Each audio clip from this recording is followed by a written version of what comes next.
Let me introduce you to my Warco drill press. But could it be improved?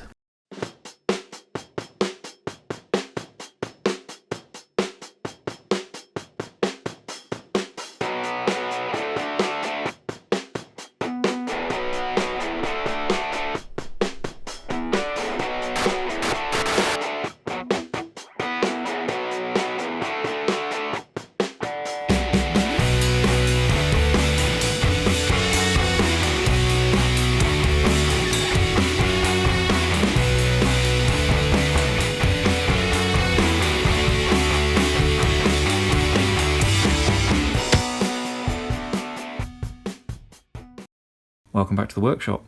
So in this video we'll finish off some of those smaller jobs.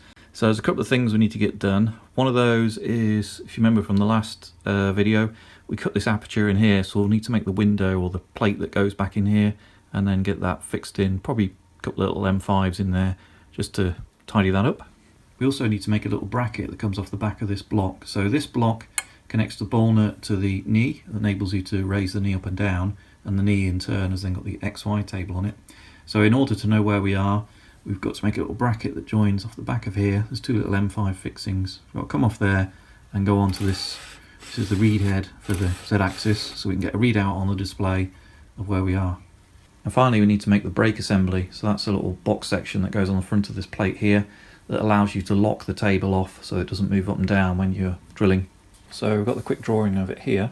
So this will be mounted on the front of the machine, so this will go top to bottom, and it's just a piece of box section, aluminium box section. It's nominally 30 by 30, but I just need to machine one of the faces down just to make a sort of general running fit, not an interference fit, but very close, such that, because this runs past the XY table, runs up and down there, and when we crank this little handle, it will pull in a T-slot type nut that's on the back of this that fits in that groove, and it will tighten the table against this. And the idea is that these two pieces here will give ever so slightly, just a fraction of a millimetre, and that will kind of clamp the two together.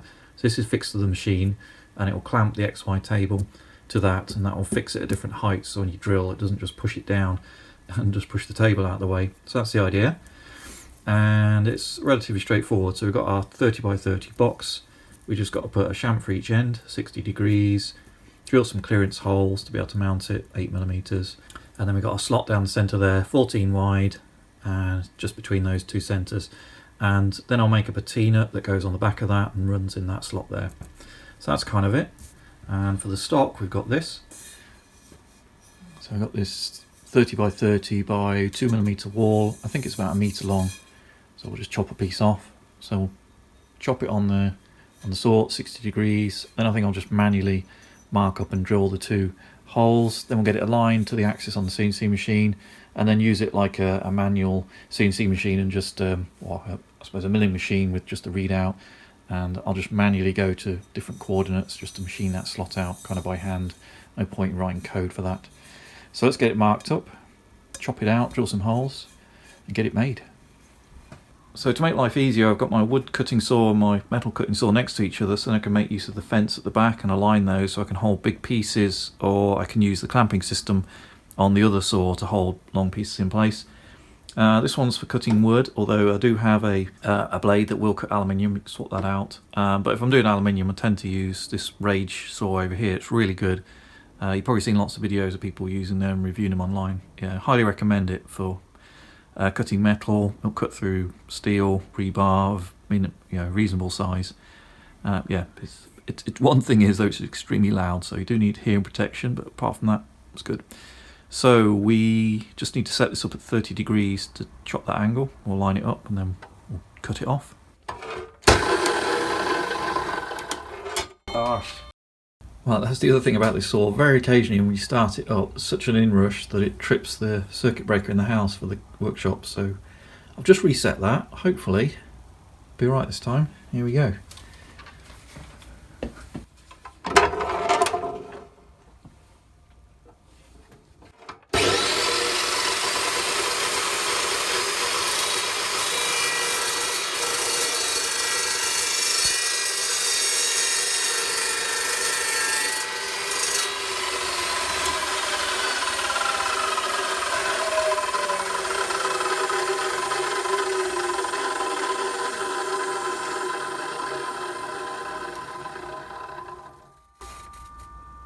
So as you can see, it goes through no problem at all. I mean, this is thin wall stuff, easy, but it'll go through thicker materials as well. Yeah, really nice. Still cold. Just excellent.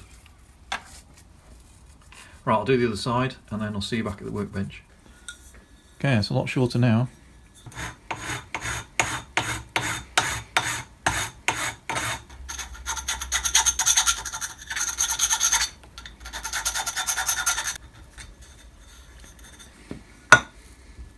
Sort of feel your way in between the two lines. Move so you can see. Okay, change of plan. While it's in this position, we'll drill the hole out as well. We'll get the pilot. People like to use all sorts of methods for this, centre drills and so on. I quite like using a little 2mm twist drill and just keeping it really centred on there, so it's far less likely to wander because it's just not a big enough drill. And once I'm happy I've gone through with this, then you open it out to the right size. So let's get this opened up.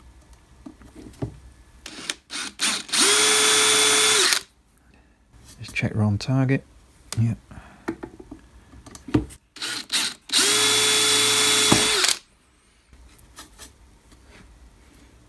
Yeah, looks good. And these have got to be 8. So we'll open them up to 5.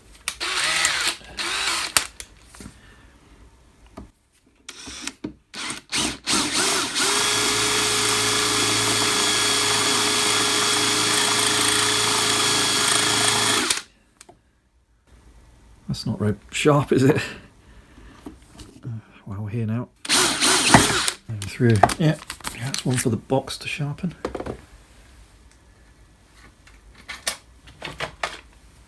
And to make a neater job of it, we'll use this step drill. Now it's marked in little gradations. You may be able to see the numbers just there. So we've got 6, 8, 10, 12. So we're going to go 1, 2. We're going to go to the third step, which is 8mm. Make sure you don't go too far. It's really annoying when that happens. Here we go.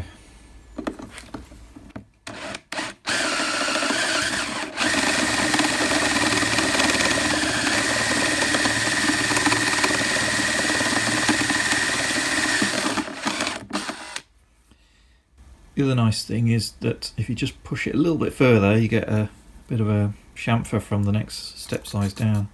It leaves a really nice round hole. Not that it's critical, but if you can, then do.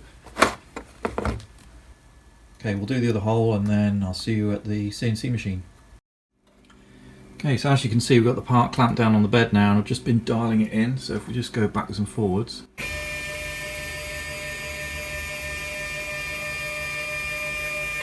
Also, there's a little bit of fluctuation because the side of this is not perfectly straight. Okay, so we'll change the bit for a 6mm end mill and then we'll rough it out, leave a millimetre on the edge and then clean it all up. One thing I have noticed, I've marked it out with the finish 30mm from each end, and then I had another look at the drawing, which is here. And although the slot starts 30mm from this end, it only is 330 long, so it's going to be 50mm from that end. Now, I had a look at the CAD in context with where this part is going to go. Actually, it wouldn't matter if we went a little bit further, but just to keep the maximum strength, we'll go with what the drawing says. But we're going to use the DRO, and then we can just make sure we start at this point and stop there, even though I've marked it out all the way 30 from this end. So it will stop about somewhere there. Right, let's change the bit, and we'll get going.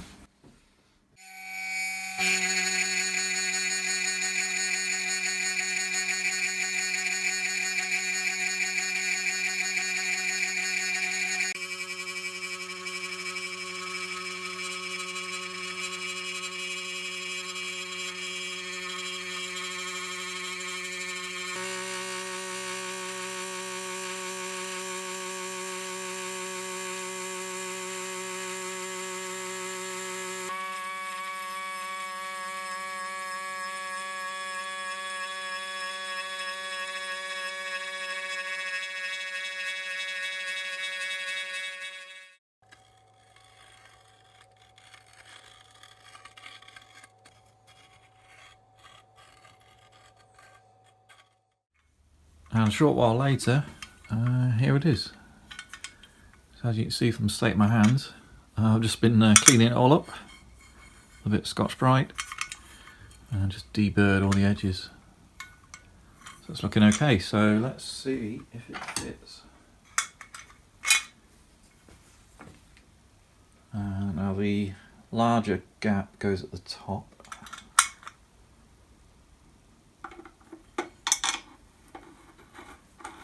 Just get that loose for now, and the bottom one. Hopefully that one will line up. I think it will.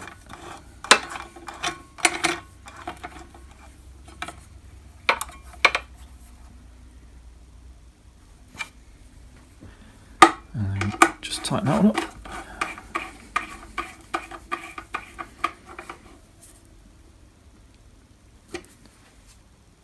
Okay, and there it is. So the idea is there'll be an XY table on here, and then the kind of knee system that will run on these rails. We'll have a kind of back plate that runs here, and then two triangular sections. So that back plate will run up and down, just gently touch against there.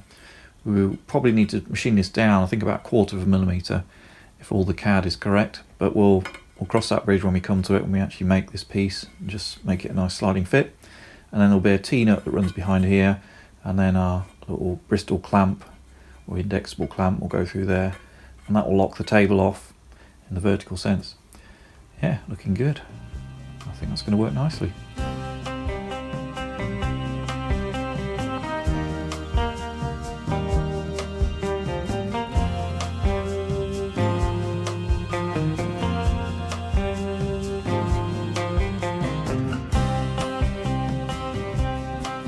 Okay, so we're over at the CNC machine now, and I found this 3mm thick piece of sheet, just a piece of scrap, so we can cut it out of there. As you can see, I've just roughly marked it out just to make sure it's going to fit, and then I've zeroed out on that corner. And this is what we're going to make. So you can see it's 3mm thick. So I've got a couple of holes there that go into the reed head. Looks like I haven't called those out, but they're going to be 4mm. And then it comes around to this point here. We fold this 90 degrees. And then these 6mm to allow quite a lot of adjustment. These holes, these will have M5 screws through there that go into the back of the big block that connect that there. That's kind of it really, nothing too complicated. Most of it's just sort of cosmetic, just to make it look a bit nicer. What I have done though is just drilled out these two holes here. These will be drilled out 3mm, so that when we come to fold it, it's easy to see where I've got to fold it. It's basically on the centre of those, or the edge of those radiuses just there, or perpendicular to them. Then it'll all come out with the right geometry. Right, so we're going to drill a couple of these holes, and then we'll just cut it all out with a couple of tabs. Can't quite remember where I put the tabs now. I think we'll put 2 down here and maybe 1 here, and then we'll do a finish, and then just clean it up, fold it, and then bring any holes out to the final size if we need to, and then just clean it up. Right, so not too complicated. Let's get going.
all we've got to do now is cut those tabs, that tiny bit of skin away. And then I think we need to open these holes up a little bit and then bend it. Alright, see you at the workbench. And there it is. So I've just cleaned up all the edges, deburred all the edges, Scotch-Brite that, given it a little bit of a shine. And then just taking these out to 4mm, they go on the reed head. That's another reader, just so I make sure it fits the other ones on the machine. And then taking these out to, I think I did 5.5, just to give me a little bit of adjustability, and they fit onto the back of the block. Now obviously we've yet to put the bend in there, but there we go. So before we do that, we'll just check they fit, and then we can bend it along that line. Okay, so this is a DRO that's going to go on the XY table, so it's kind of a spare one for now. The Z-axis one's still on there, I don't really want to take that off. So we'll just make sure that fits. So this is the hardware they supply, these are little M4 screws. Looks like it's all going to line up.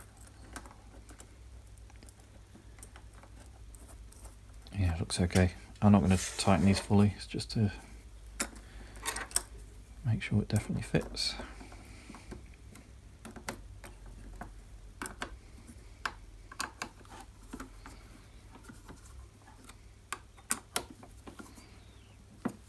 There we are. Yeah, so that looks like it's going to work. Alright, let's get that off here and put the bend in.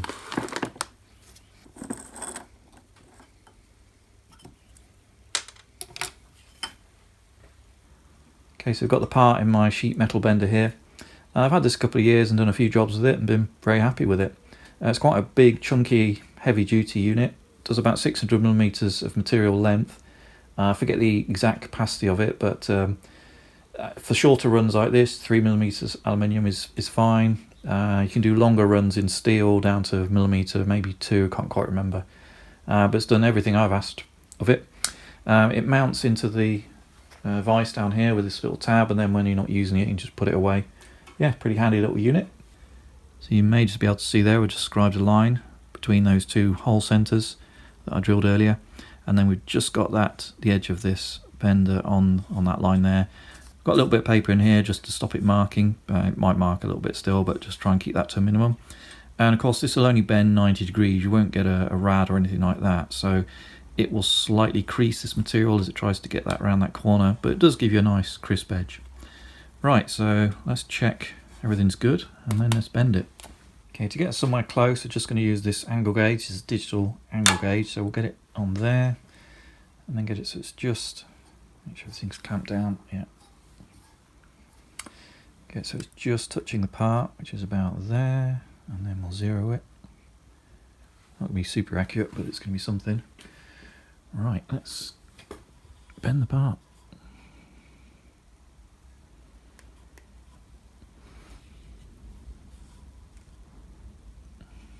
I hope it doesn't break. I'd be very annoyed.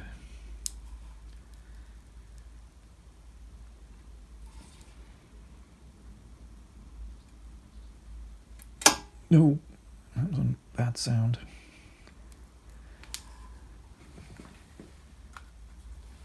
Might be alright.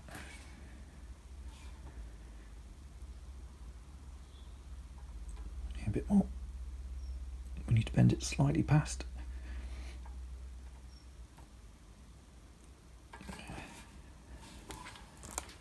I'll just put the sheet metal bender away and then just tweaked ever so slightly in the vise just to get it as close as I could. It's only out a fraction, so you can see. Looking pretty good now. And you can see the kind of bend you get on that. So this is the bend line here. So you can see there's no real radius to speak of there. It's pretty much 90 on there. Then what it does is it stretches the material around the back to give you that bend. So just plan ahead and just be aware that it's going to bend exactly on that point there. Make sure the geometry on this side ends up where you want it to be. So that's what we've got. Looks like that's going to work quite nicely. You can also see it sort of stresses the aluminium a little bit. You probably wouldn't want to bend that too much, it's like to snap. But it's quite nice having those little reliefs in the corner. That just makes a little bit of a nicer job of it. And tells it exactly where you want it to bend.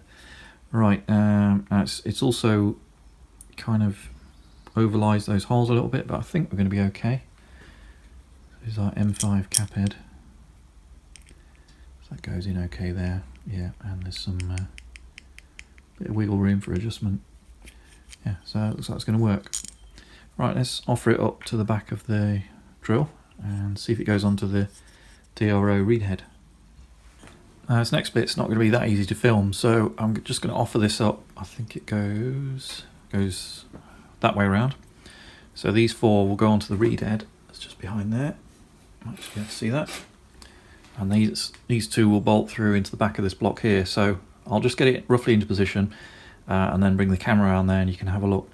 Now I won't fit it permanently, I just want to make sure it's going to line up, because once it's on that reed head and it's connected to this, there's nothing stopping this moving about at the moment, and then it will move this and move the head and may cause some damage. So just want to make sure it's going to work, and then we'll leave that for later. We need to make the front plate to get that into position first. Right, so let's just go and check, make sure it fits before we go any further. Right, well, I managed to offer it up into position. As you can see, it's a bit tight back here.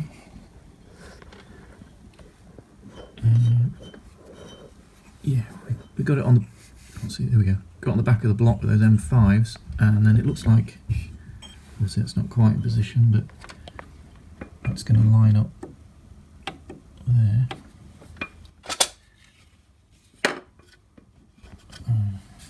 Can't easily film it, but yeah, I think that's, so the bracket's going to line up with that, because this is not adjusted yet. I probably need to adjust this body in and out a little bit. Yeah, that's going to work okay. However, I just spotted one thing. So basically I've just wound this all the way down to the bottom. So that's, where's the handle? Go down to there. That's as low as it will go. And then when you do that, the reed head, you can see the wire catches on there, cable catches on there, and it might, I just want to push itself out of the way. It might get caught on there and just get squashed, and I won't know, because I'll have 38 kilos plus whatever the vice weighs on it. So I had a look at turning this around, have the wire or this cable coming out the top, and you basically get the same problem at the other end, although I'm very unlikely to go that high at the other end, because you'd be right into the chuck. But if you can, then one day you probably will. So I think what we're going to do, as you can see, this is designed to have two fixings per side. I've only put one in at the moment just to hold it. I think what I'm going to do is machine this down so it's way down here, and then put a little button head screw in here which is kind of radiused, and that will probably allow this to come past and also guide it, because the button head is a little bit curved. So I'll take this off and bring you back in a bit when I've done that.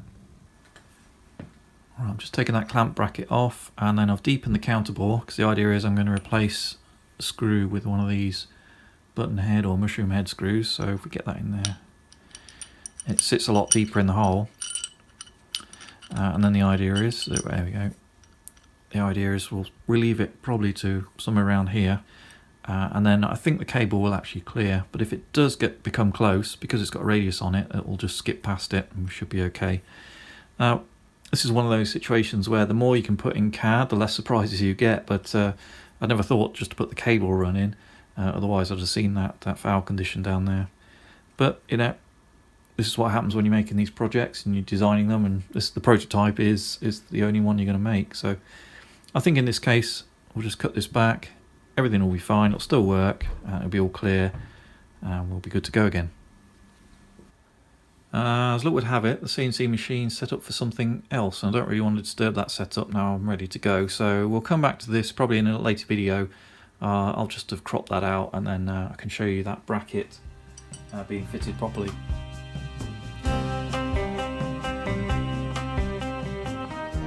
So what we will get on to is actually what I've got set up now, which is the plate in here, the access plate. So I've got a drawing for that. Okay, so here's the drawing, nothing too complicated, just two 5mm holes, and then we'll run around the outside and do a clean up pass, tidy it all up, and then we're good to go.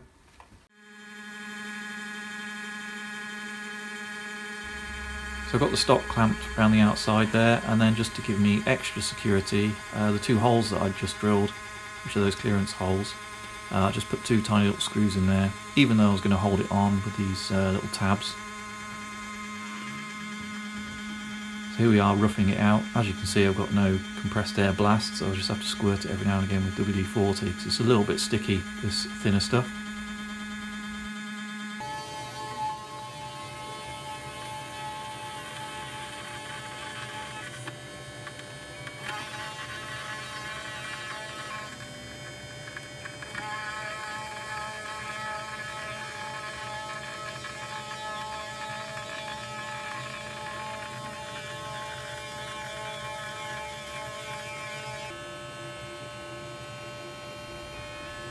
And here's the finish pass, just to finish it off. Again, now you can see those tabs quite clearly, just to hold the part in place, stop it flying out.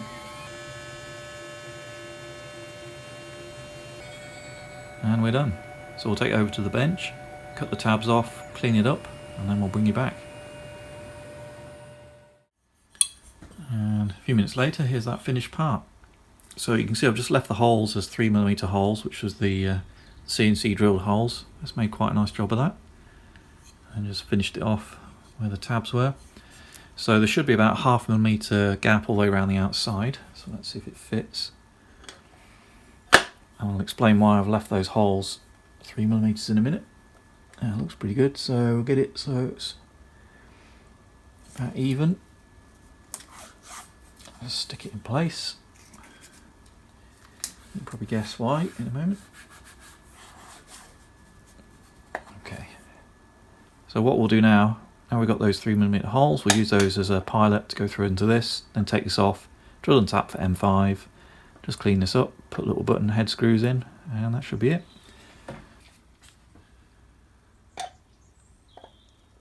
Just be careful I don't go through into the mechanism behind.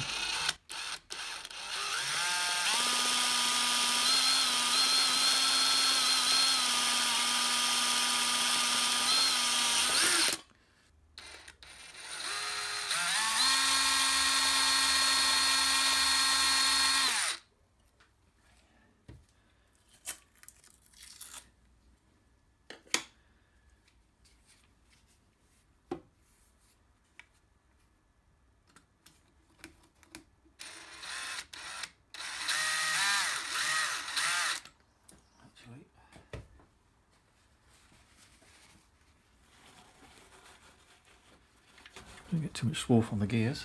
Let's try that again.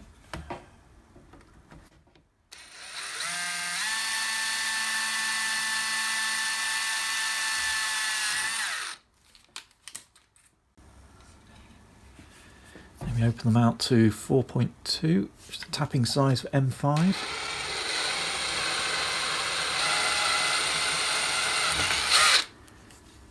Same at the top.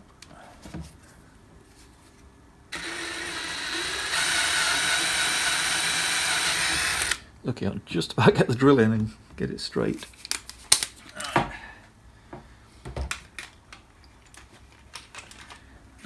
We can't use our tap guide there because of that pocket, so we'll have to use engineer's eye.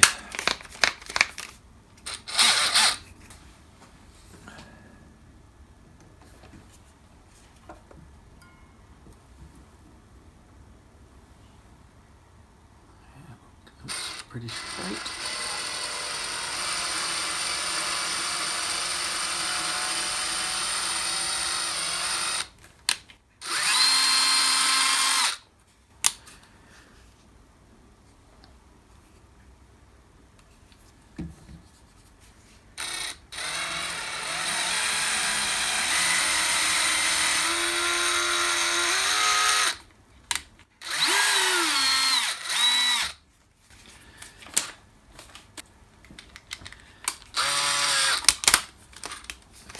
Just tidy those up a little bit, if we can get a countersink on there. Oh yeah, just about.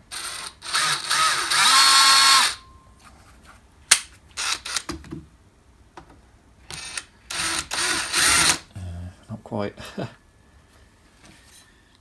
I've opened up those holes to 5mm so we can get these little screws through. And hopefully this will fit. Now these are a bit long, but they were just what I had in the box. can always cut them down later.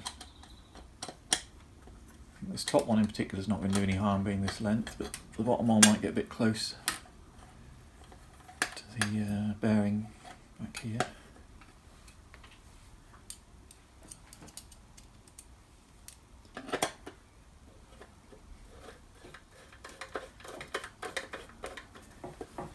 Is that going in?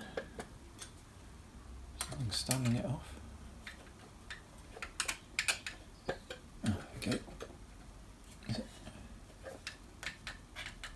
Catching on something.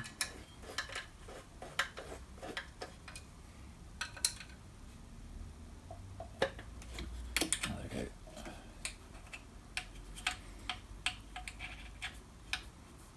Yeah. There we go. Doesn't need to be super tight.